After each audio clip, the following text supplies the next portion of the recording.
Good afternoon, everyone. I know many of you were already here for several hours this morning, so thank you for coming back. So welcome to the License Portability Committee. Today's February 23rd, 2018, and it's about 1:10 p.m. Let's call to order and establish the quorum. Good afternoon. Dr. Leah Brew. Here. Renee Launer. Christina Wong. Here. We have a quorum. And let's do introductions. Hi, Steve Sodergren, Board of Behavioral Sciences Assistant Executive Officer. Kim Madsen, Executive Officer for BBS. Leah Brew, LPCC member. Anthony Payne, Board Counsel. Renee Launer, LCSW member. Christina Wong, LCSW member. Steve Berger, Regulatory Analyst. Roseanne Helms, Legislative Analyst for the Board. Thank you. And would our audience like to come forward and introduce themselves, please, if you want to?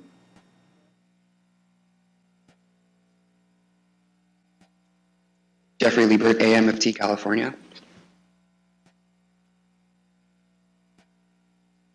Robert Mendelson from the Southern California Counseling Center in Los Angeles. Jan Lee Wong, National Association of Social Workers. David Jensen, CAMFT, and Darlene Davis, Hope Counseling. Thank you, everyone. Thanks for being here. All right, so let's move on then to item number 2. Okay, so at our last licensing portability meeting, which was the first meeting of this committee in November of 2017, the committee directed staff to draft some prototype framework for a portability language. The purpose of this committee is to develop recommendations to remove the barriers to licensure and improve portability for licensees who are licensed in another state and want to come to California and seek a California license. And so the committee at the last meeting examined various licensing requirements for out-of-state applicants, curriculum requirements for some of the accrediting agencies, and also proposals by various national associations to increase license portability. And from that, the committee determined some points that it would like to see included in draft prototype language. So we've done that here today. So the proposal that you see in attachment A is drafted from the LPCC language. And so we can kind of use that as a discussion to see if it's something that we want to continue on to our other license types. Under the proposal, the board may issue a license to a person who holds a license as a professional clinical counselor or equivalent counseling license that allows the applicant to provide independently provide clinical mental health services in another jurisdiction of the United States. And the criteria that the committee had asked for, the license has been current, active, and unrestricted in 2 of the past 5 years. The qualifying degree is a master's or doctoral degree obtained from an accredited or approved school. The applicant must submit fingerprints, pass the board's California Law and Ethics exam, and complete a 12-hour California Law and Ethics course. And then the applicant must also complete 15 hours of coursework in California cultures. From there, once issued a California license under the way the language is written, the licensee must complete a one-time 6-hour course in mental health recovery-oriented care during their first renewal period. We also specified in the language that LPCCs who are licensed in another state that permits LPCC treatment of couples and families may continue to do so upon licensure in California as long as they complete the required 6 hours of continuing education specific to marriage and family therapy in each renewal cycle. It's required of LPCCs that treat couples and families.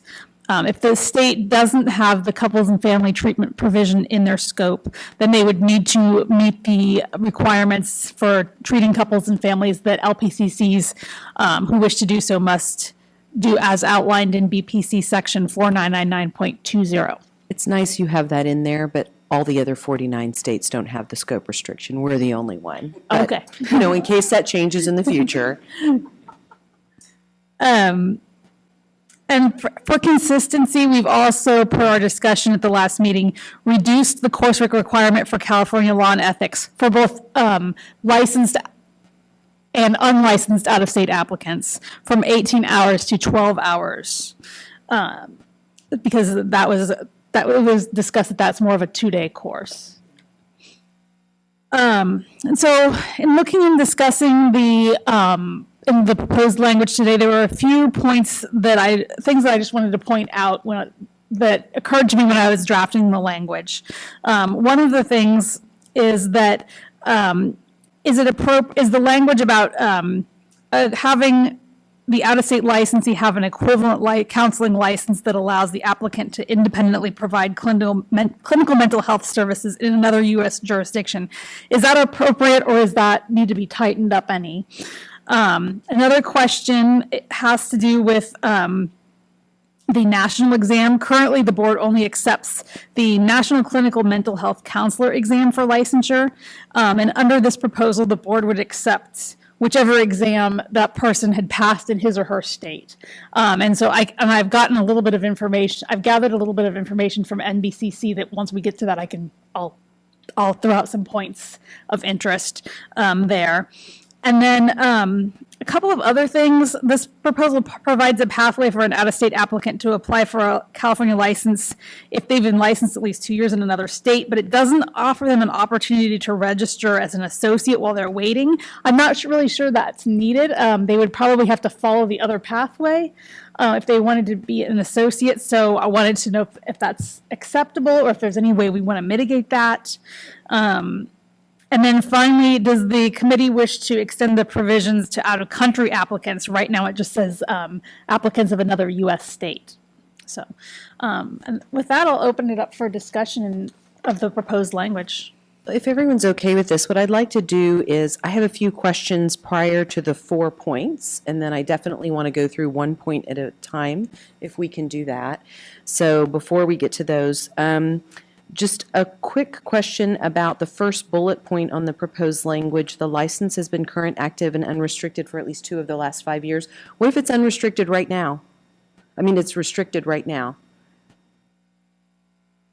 Then this option wouldn't be available to them. Okay, so it's not just that it's unrestricted 2 of the last 5 years, but that, and it also has to be, okay, I see current, active, and you're right. My bad reading. It has to be current and Yeah. active and unrestricted in that jurisdiction. Okay.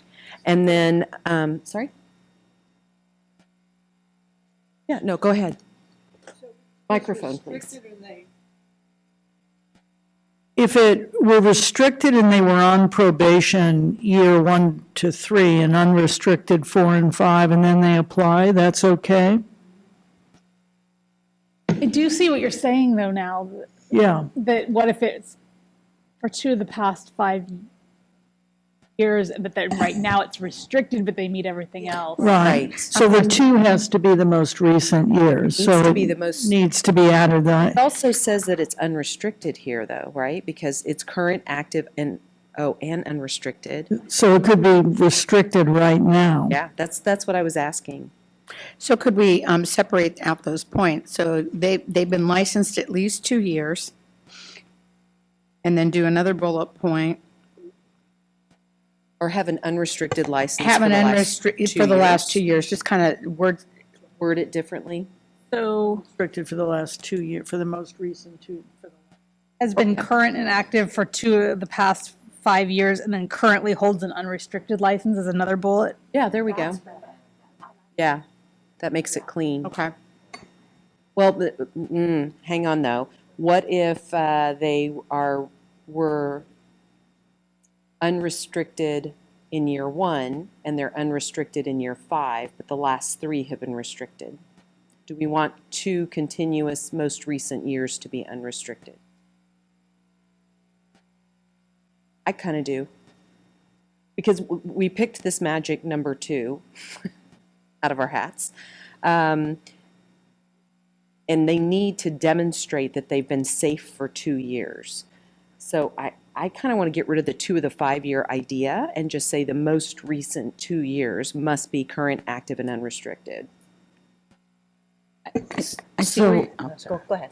The only thing that would concern me is the word active. They might have gone inactive because they're in the process of moving and, maybe they've already come here and they're dealing with other stuff. Separate that out Maybe you then. could separate that from having to have an active license. Maybe say at the time of application. Or do we want them to have it active because I think that we want them to have it activated for the past 2 years solid. I'm just thinking like, so somebody goes on pregnancy leave and they've moved and now they want to come back to practice.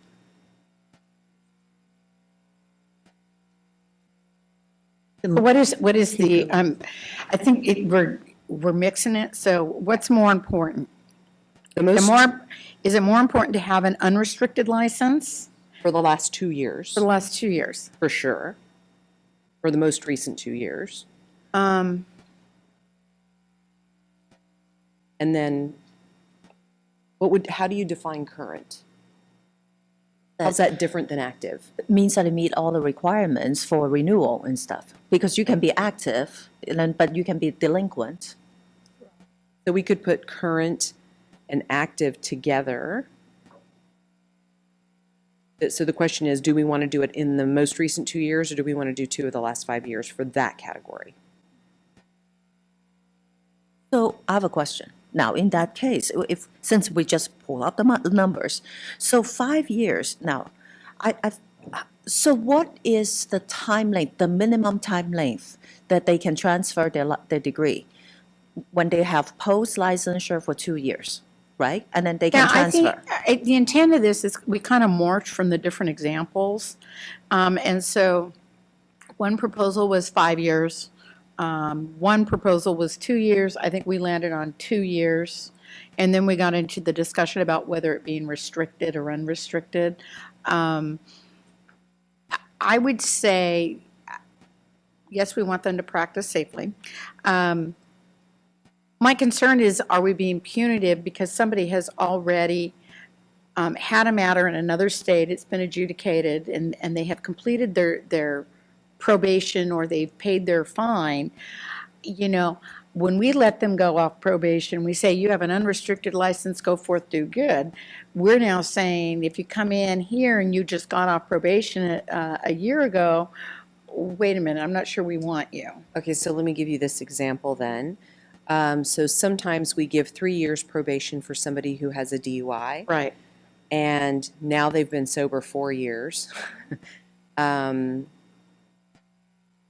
There could still be a risk.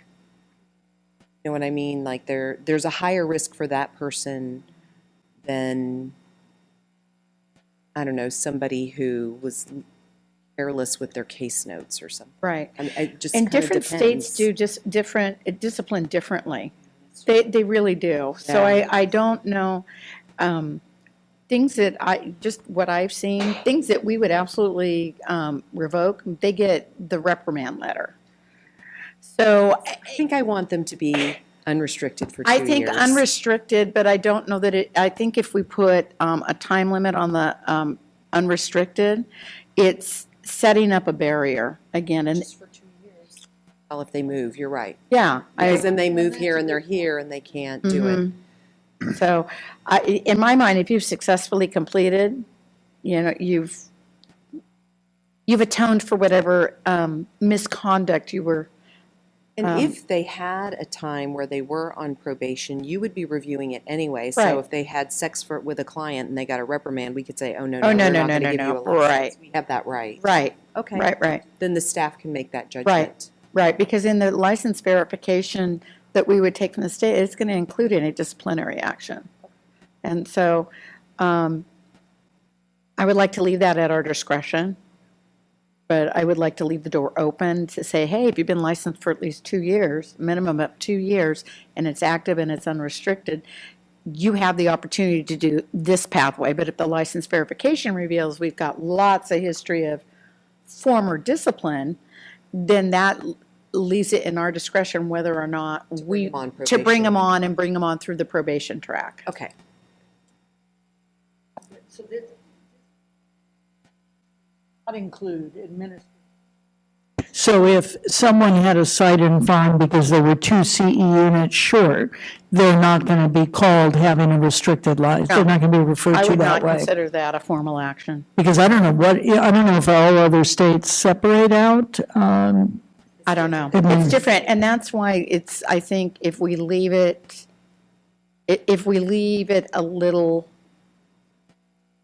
broad, it gives us more discretion. Good point. So the way how is language, now, if it's just me, maybe it's just me how I read it. If we say at least 2 out of the past 5 years, then immediately my assumption will be you have to be licensed 5 years.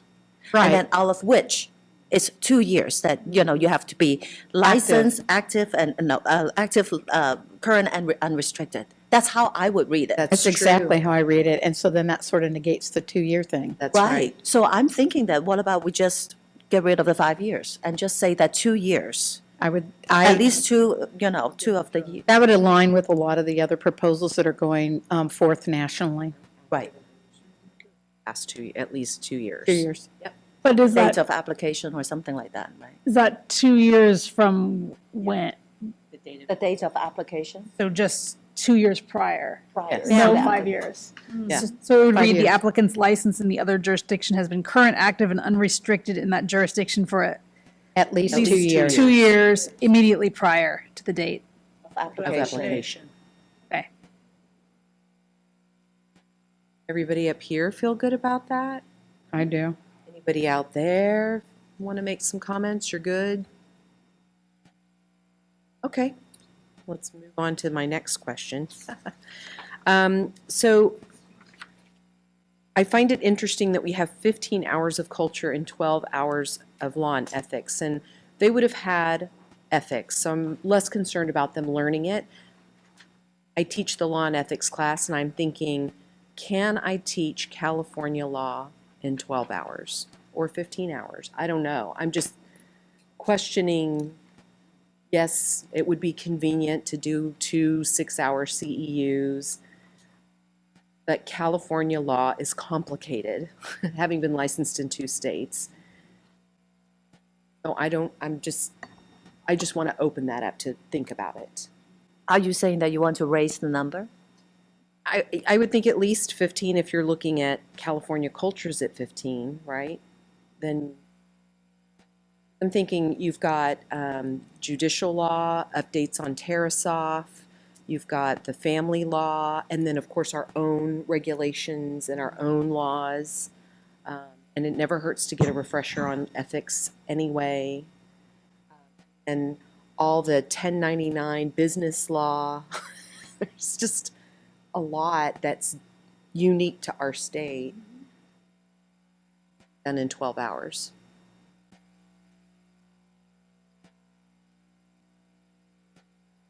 So if you did those 6 on law and ethics where you're going to get primarily law, and you did another 6 on ethics, although ethics should be fairly national, but I mean, it would give you some flexibility to take 2 one-day classes.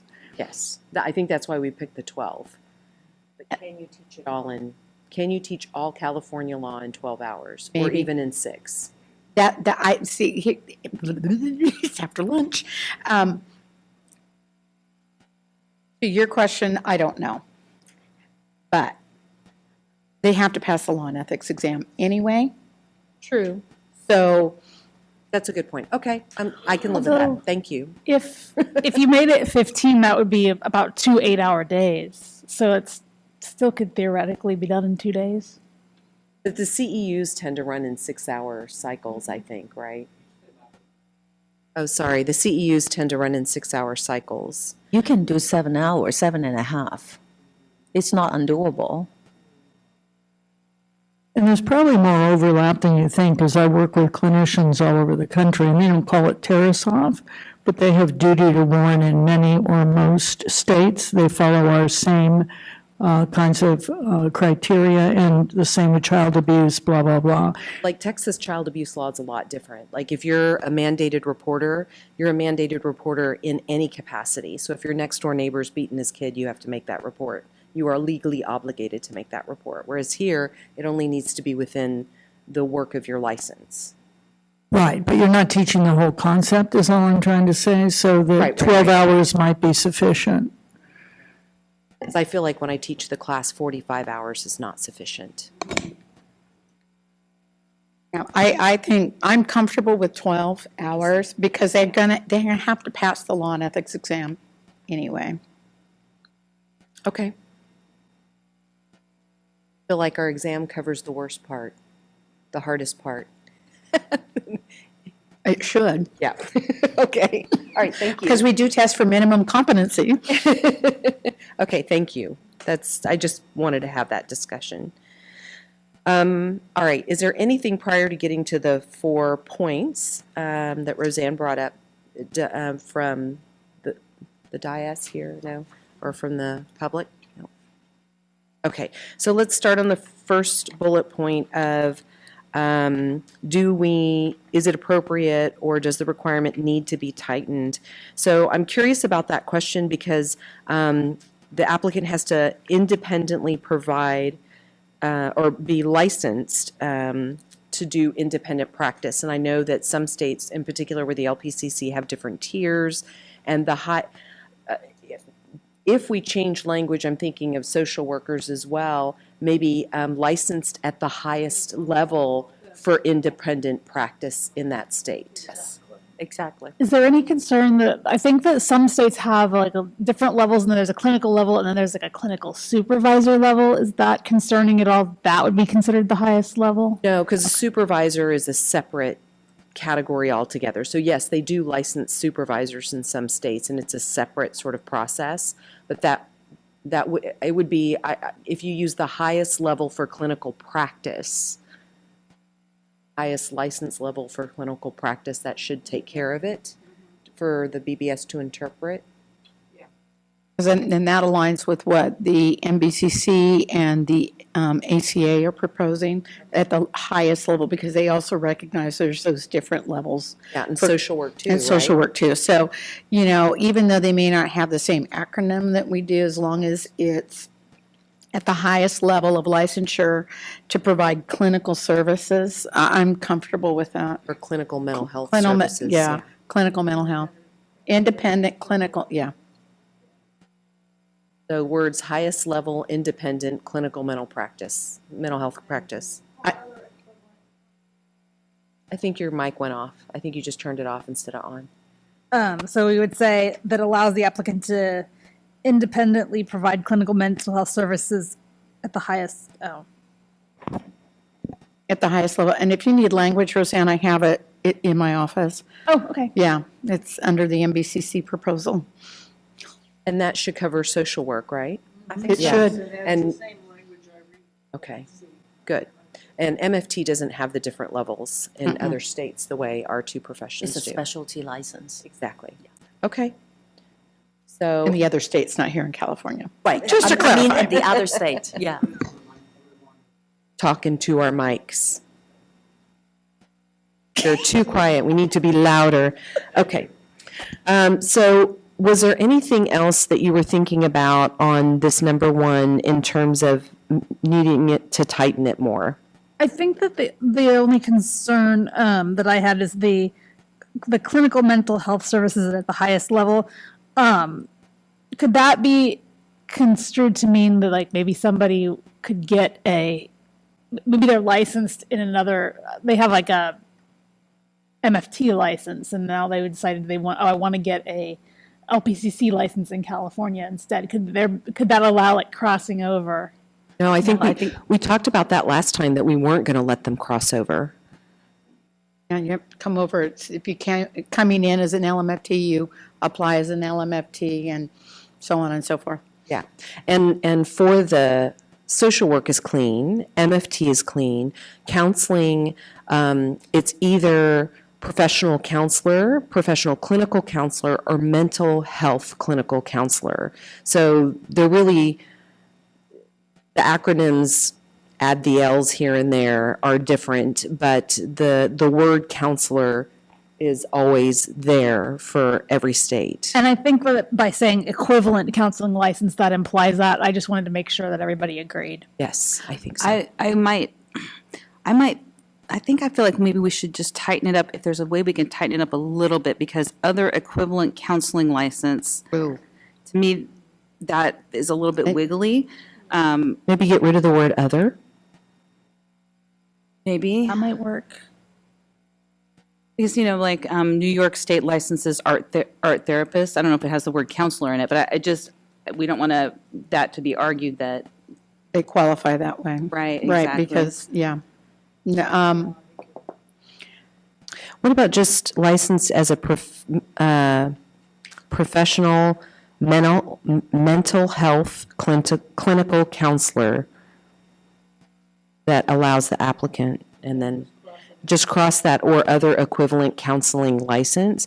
Because you're not looking for the words professional clinical counselor or clinical mental health counselor. You're looking for that type of license. So you get to interpret what that means. So if they're an addiction specialist, then you can go, nope, that's not No. equivalent.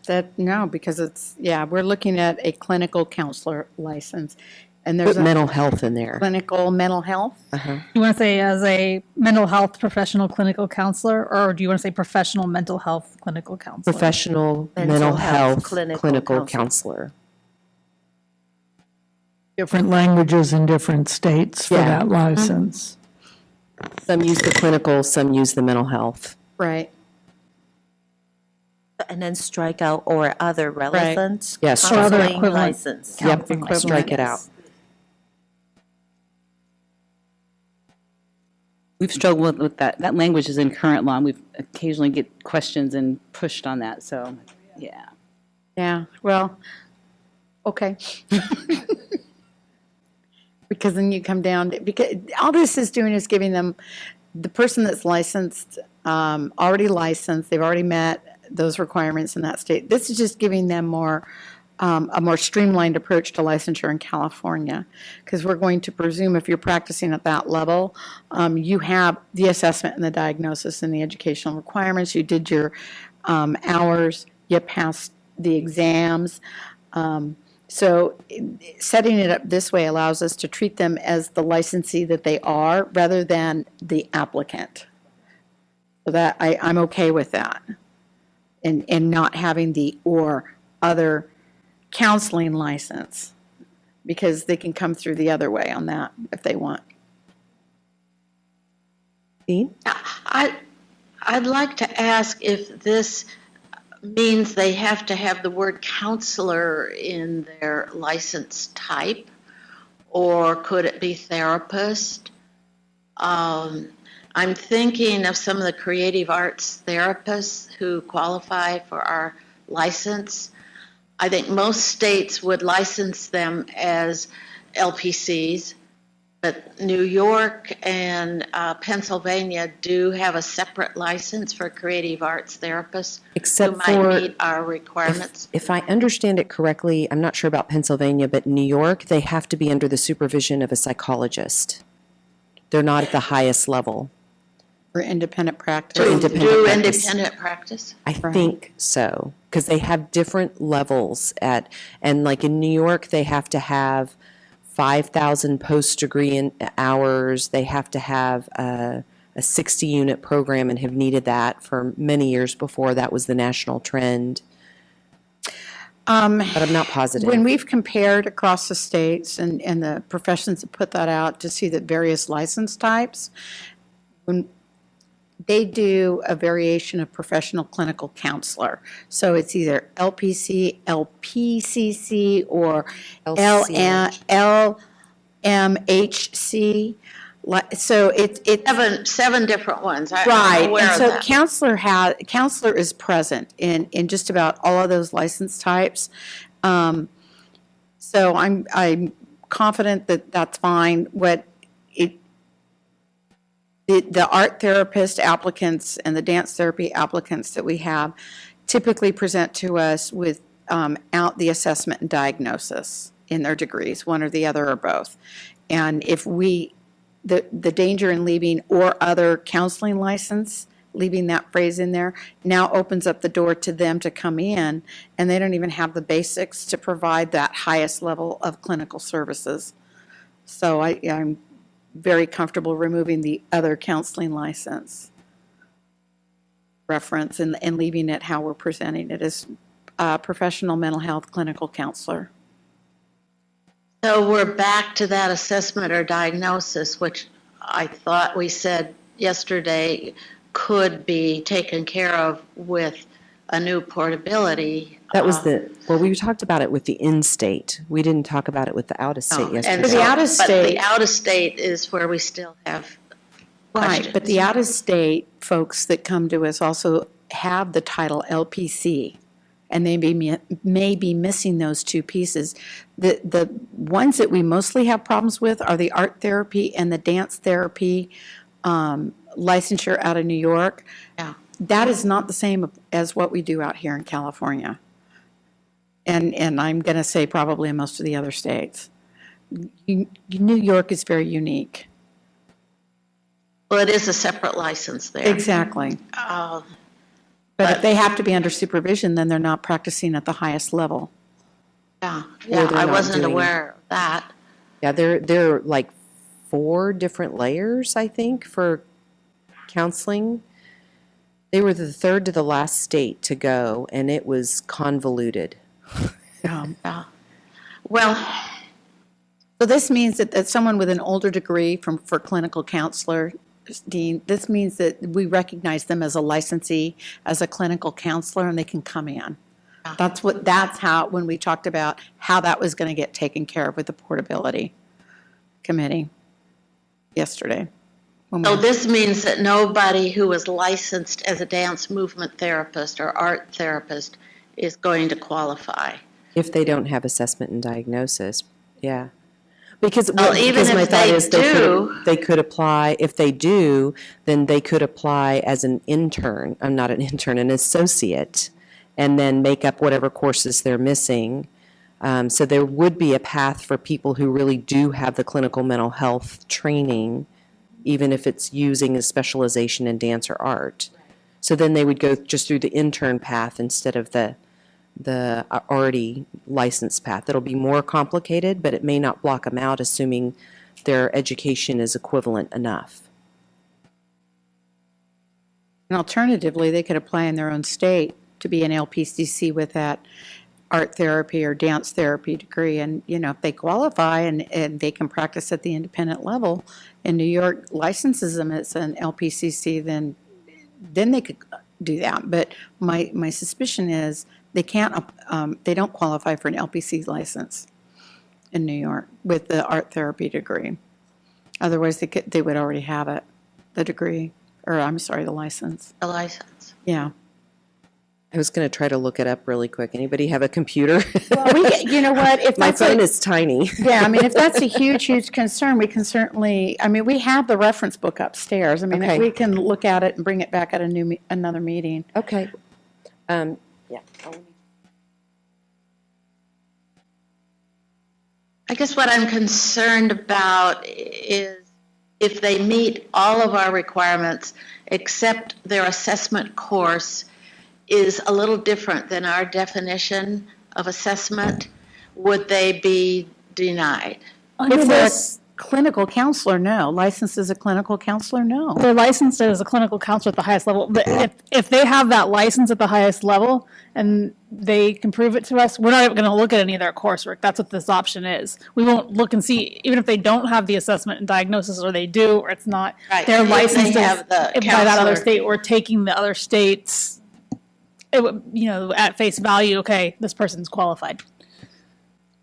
But if they come in with the title of dance movement therapist and they've been licensed at the highest level in, say, New York, If they're licensed at the highest level as a professional clinical counselor in New York, then we would accept it. Now, if they don't have the highest level, so if they come in if they apply as a dance therapist, and New York has a licensed professional clinical counselor license, and the dance therapist is a few notches below that, then we're not going to accept that. It has to be at the highest level. Yeah. Dean, we don't see a lot of applicants out of New York. They're a handful. So I know that the education prepares them for whatever certification or license that they want in New York. But if they're going to school in New York, and want to be licensed with us, their best option is to apply to be an LPCC back in New York and then come out. Right. If they want to do that. Well, we have a group of them here, and that's what I'm trying to see if we can. Yeah, I don't think so, honestly. Okay, I did have questions about the courses, but you didn't ask for public comment, so maybe we can go back to. No, we talked about the culture and the ethics courses. Is that what you're talking about? And that's all the top of page 2. Okay. But I don't care when we go back. We can go back to that right now, the courses. Okay. So we have 12 hours of law and ethics, 15 hours in California cultures, and now it's being proposed that we have 6 hours of the what I call ROC, the recovery-oriented care. Now, what was it, last year? We said that should be a 45-hour course. And I guess so we're now going from thinking it's worth a semester course of 45 hours down to 6 hours. That's quite a jump. And I'm wondering if maybe 15 hours would be a better reduction. I think 45 hours maybe is too much. But I remember, Christine, you were the one that advocated the 45 hours at the time, and you made a very good case that this, with which I agree, the recovery-oriented care is a whole new way of working with the client. And I think it has its roots in our MHSA, which may not, people coming from other states are not going to be familiar with that. Right. And the reason I say that is CalPIC has just produced a 45-hour course, and there is a lot more to it than the current courses that are offered, which offer recovery-oriented care as it pertains to addictions. Now, that could be true we've had that for years across the country. But what's unique for people coming into our state is how the MHSA in this recovery-oriented practice has changed the way we do mental health counseling. So I'm not sure we could do it in 6 hours. So my response to that, I think what we need to be cognizant about is that we're trying to create 2 different pathways. One for an applicant, never been licensed, you go through all of, that pathway. So that would include the 45 hours of mental health recovery coursework. The other pathway that we're trying to create is one that recognizes that somebody has been licensed already in their state. They're now coming in to California, or seeking licensure in California for perhaps a life circumstance, or to provide telehealth out here. And the goal here is the likelihood that somebody's going to jump in and do recovery-oriented care coming from Wyoming immediately is highly unlikely. Perhaps over time, after being licensed in California, yes, I could see that. But the goal is to understand and recognize that these folks are already licensees. They're practicing. They're probably going to continue to practice in the same venue that they're practicing in their home state, but just need a license here in California. So is it onerous to ask them to go through a 45-hour course about a system that they're probably not going to work in for a little bit? Or is it easier or more prudent to ask them to go through a 6-hour course so that they know that this is sort of the framework? And so I would argue that, I think 45 hours is sufficient if you're missing that whole competency as a new applicant, but not so much as someone who's been practicing. I also want to supplement, so I think we use it as kind of like just an entry, as an introduction. And down the road, okay, and then another thing is like, not all the LPCC coming from out of state will work in the MHSA setting.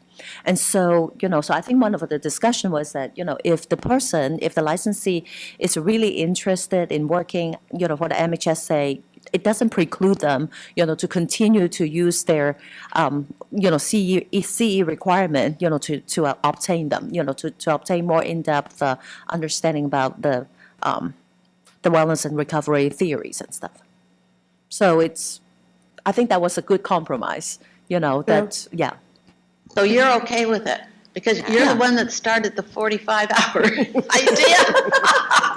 Take it back. I know. It's a good compromise. I am, because when I listen to these folks, especially the LPCCs, they have the competency to come in. It's just that we have all of these barriers. Yeah. And they're already I'm licensed. with you They've on been that. licensed for umpteen million years. Yeah. And I'm saying, well, gosh, I need to treat you like you're a brand new applicant. Show me your hours. Show me your education. So, I think giving them a flavor of what happens in California and recovery-oriented care systems is a good starting point. It's an introduction, and it gives them a sense of what we're doing out here. And it might even inspire them to go take more coursework to kind of go work in that venue. But just to come in and continue their practice as they always have, I think this is probably a good compromise. Because it's not that not having it makes them unsafe. Right. It's an acculturation issue, right? As opposed to safety issue. That's true. Once they get the idea too, because they're going to have to take it as part of their CE. So if they want more of it, if they think they're interested in that setting and they want to work in it, they can continue and they can count that as CE core. If they wanted to take more of that, could be toward their 36 hours of CE. So there's the option there. If it's the same model as the other one-time requirements, which were never intended to be an exhaustive study where you develop real expertise in the area, whether it was child abuse or domestic violence or HIV, or what was to give an overview and a framework so that if you wanted to specialize in that area, you would go on. And I think 6 hours will give them sort of the philosophy of MHSA. Yeah, because they need to know how we do business here in California, whether you've been licensed or not. Well, so if you want to jump from 45 to 6. Well, in-state's still 45. In-state is still 45. It just but seems but like- also, Dean, in particular with LPCCs, I can't speak for the other professions, but to me, recovery-oriented care is Carl Rogers, which all counseling programs are founded on. So they're already doing it. They just use a different language, and this gives them a different language so they can understand how things are done here. Oh, and before you sit down, real quick, I just looked up the creative arts license in New York, and of the 9 core courses from the pre-2012 degree that we have, they only meet 5 of those. Like, they wouldn't meet anything near our licensure requirements. They're so far away, and that's their current license. They do have assessment. They don't have diagnosis, and they have group therapy and human development. What was the other 2? So they were research and ethics. Those are the 5 that they meet, but they have nothing else. So to me, it's a different profession entirely, and we just don't license that profession here. Don't. And New York requires that they graduate from an accredited, specific accreditation bodies from those creative arts, and they take the creative arts exams, because we'll discuss exams in a minute with the NCC versus the NCMHCE, but the exam is going to be entirely different. It's a whole different way of working. So it's a different profession. It's not licensing the same profession. I'm not saying they're not competent to do therapy. I'm just saying that's not what we license, if that makes sense. Thanks. Thanks for advocating for them, because I know you'll get all those calls. I'm sorry. Right. Anything about the coursework or item 1 yet? Right, moving on to item 2 in terms of the exam. So I don't know what the variety is in the other profession. Well, I guess the others, for MFT and social work, they all use the same exam. So the difference for LPC is that they use the NCE, The counselor exam. which wasn't found to be equivalent to practice here. No. The other one was, the NCE is just a general, as I recall from Dr. Montez's presentation, the NCE is a general counseling examination. And the NCM-HCE exam had more clinical component to it. It does, yes. So some states use NCE, right at graduation, take that so you can be a certified counselor. Yes. And then they go on to get their hours, and then maybe they become licensed after that. Some states require both exams, some states only require the mental health one. So. And I have that data, actually. You do? Oh, good. Yes. So I asked NBCC to provide me with some information about the number of state licensing boards that require each exam, and then a brief summary of the differences between the two. So they indicated that 10 states accept the NCM-HCE exam only, 27 accept either NCE or NCM-HCE, and 11 only at the NCE. Guam and Puerto Rico only the NCE. So the NCE is a multiple choice. It's intended to be knowledge, theoretical, and factual. It assesses one's knowledge of theoretical and factual tenets necessary to practice safely and effectively as an entry-level counselor. The exam's development is based on a national job analysis in which the most frequent job tasks of practicing counseling professionals are gathered and analyzed. So that's the NCE. For the NCM-HCE, it consists of 10 clinical mental health scenarios, and it's tests on skills and ability to apply knowledge in context. Test their ability to apply knowledge of and theoretical factual tenets in context. Focuses on applications, so the exam is developed on a national job analysis in which the most frequent job functions of a clinical mental health counseling professional is gathered and analyzed. Yep, I've taken both tests, I agree. So here's my thought about this. In 38 states, they could take just the NCE, and they're not getting in trouble with clients. And we're talking about public protection. So I would not want to advocate to require the clinical mental health exam because they're already demonstrating they're safe to practice. And we're not, like, I understand our logic for choosing the exam we chose. So perhaps the clinical exam shows a higher sophistication and ability to do more effective therapy, but that doesn't mean that the other license, I don't know, like the worst case scenario is that the therapy might be less effective, and there's plenty of people in this state who do ineffective therapy. So according to my students who come complain, I'm not particularly married to having them do the mental health clinical counselor exam. If they've been licensed for 2 years and it's the highest level that their state's offering, it's a little tough for me to penalize somebody because, oh, you chose the wrong exam for licensure, because that's what it feels like. Right. Knowing that you've been practiced safely. So, and at the end of the day, if they're ineffective as a counselor, I mean, consumers will weed them out. exactly, yes. Yeah. So I don't feel like there's a public protection issue since they're already demonstrating. So, yeah, I wouldn't spend the law as is right now. We wouldn't specify any type of clinical national exam. It's just whatever that state, you have the license, we're going to assume that you qualified by passing a test. So I'm comfortable with that if everyone else is. Yeah. I am. Anybody in the public? So my thought is that, if we don't even check, where they, which exam, you're not requiring them to submit your passing score to illustrate which exam you have taken. I don't think it's even relevant. So we're not, we're just looking at the license. So It's just a license, yeah. Exactly. Were you licensed? Did you meet your state's qualification? Yes or no? If it's yes, then let's move forward. Well, we haven't talked about, what the application, so maybe one of those, requirement is for them to, to have a proof from their own state that they are issued with a valid license. Oh, So no, that's we what would. it is. No, that's part of the Right. application process anyway. Exactly. So, again, it's just basically saying exactly what Leah said.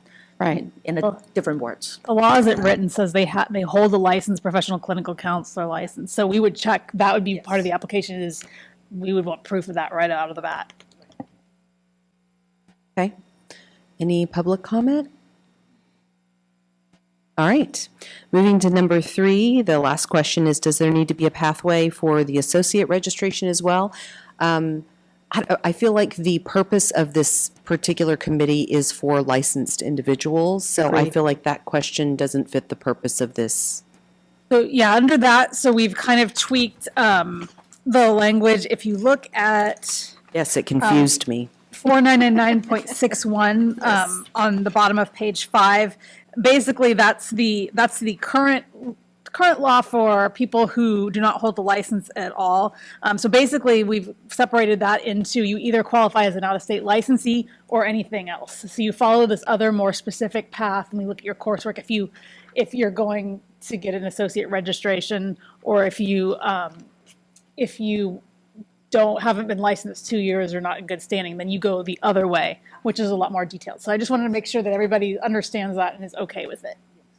Yes, could you clarify 61 and 62 difference? I know 61 is who do not qualify for 4099.60, and the other one is who apply for licensure registration after January 1st, 2016. I just don't understand why those are two separate sections. 6.1 and 6.2. 6.1 is just right now there's 2 sections for each. 6.1 becomes it's just the section for anybody who's not an out-of-state licensee, and it says that the education and experience has to be substantially equivalent. And then 6.2 goes on to talk about The details. the details of what is a substantially equivalent education. Okay. So if you fall under 6.1, then here's what the education has to look like. Okay, and then I was just curious, and I know there's logic, but I wondered, the date January 1st, 2016 for 62, just wondered how we chose that date. That is when the new out-of-state requirement Oh, the new phased out-of-state in. requirement. So it probably can go away soon, but actually no, because it's for licensure or registration, so we'll need to keep that around a little bit longer, just so that there's no unintended consequences. Sometimes we leave the dates in there a little bit long just to get people through. Okay. So it seems like the answer is no. And does anybody have other comments here on the board or in the public? No. Okay. Number 4, out of country. So my question about out of country was, what do we currently do? Currently, if you look at 4999.40C in the middle of page 3, we make sure that they demonstrate that they have an equivalent degree by having them do a degree evaluation from a foreign credential evaluation service.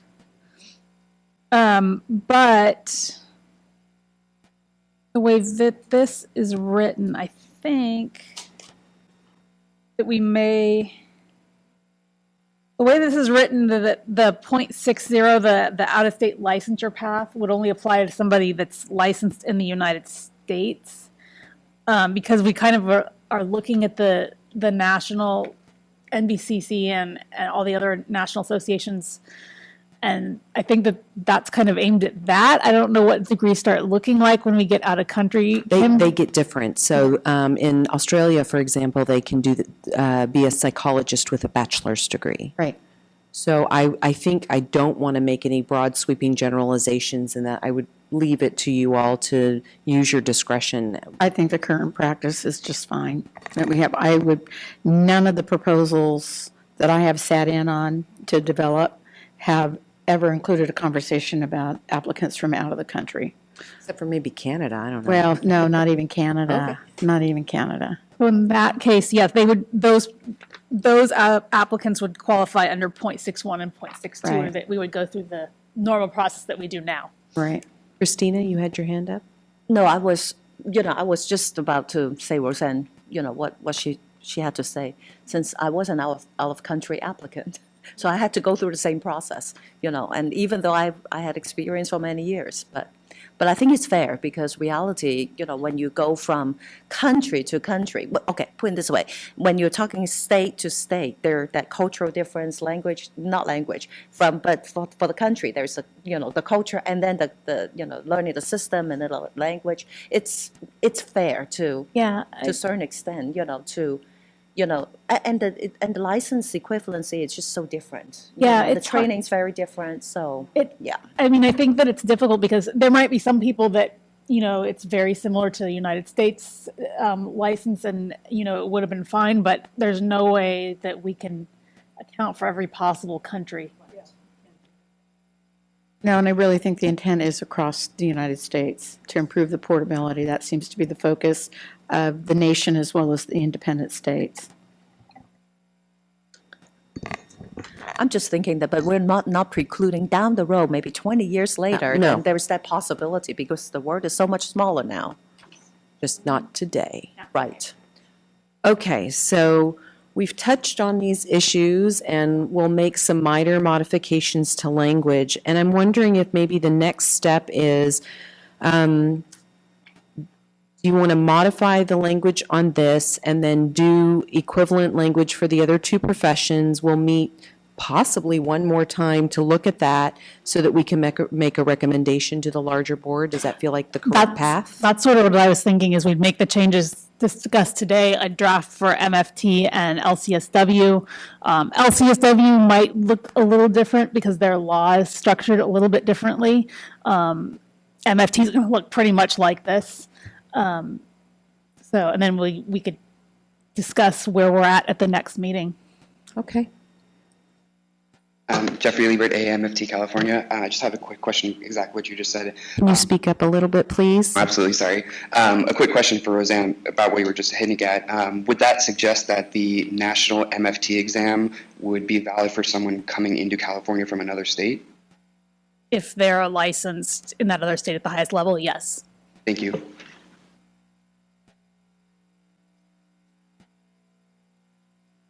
Dave Jensen Kampft. So if I get in line to take the law and ethics test, right?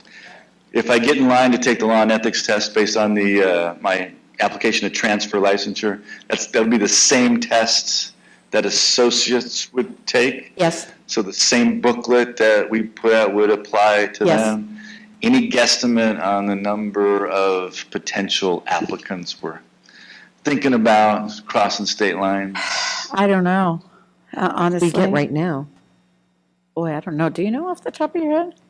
Yeah, would you say less than 100 maybe? Right around, maybe? Okay, we have no idea. No idea. I could give you we could give you a wag. We call them wags. Sure. Is it like 100 a year or? Yeah. Here. We've done rough estimates in the past, and it's not a huge number, but definitely it does.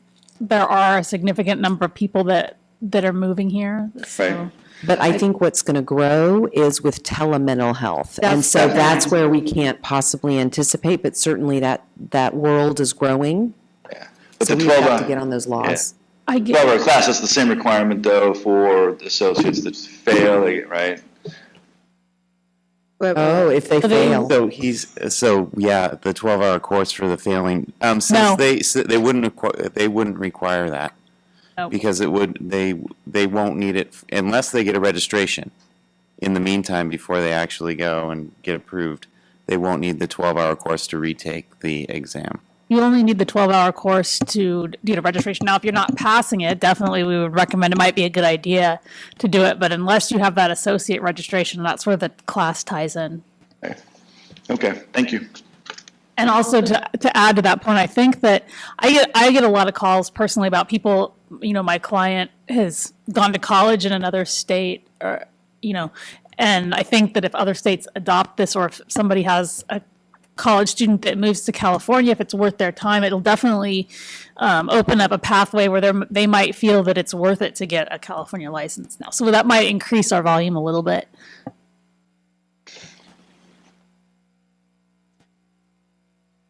Any other comments before we move on to item 3? Suggestion, okay, any suggestions for future agenda items? Seeing none, any public comments for items not on the agenda? I would like the committee members to check their calendar for the afternoon of June 8th to schedule our next meeting. I know one of the 3 of you were already going to be here for the morning meeting. If you guys are not. June 8th. Ooh. off the board May 30th? You have a 30-day grace period. So you are officially off the board June 30th. So we can squeeze in one more meeting with you, Renee. Exactly.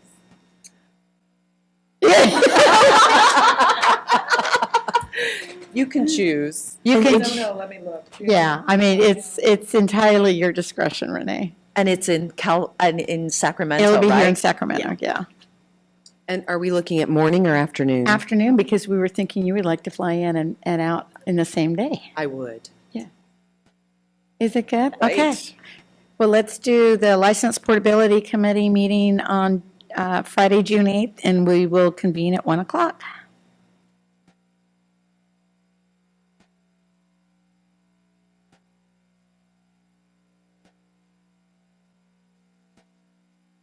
Okay, any other public comments not for items not on the agenda?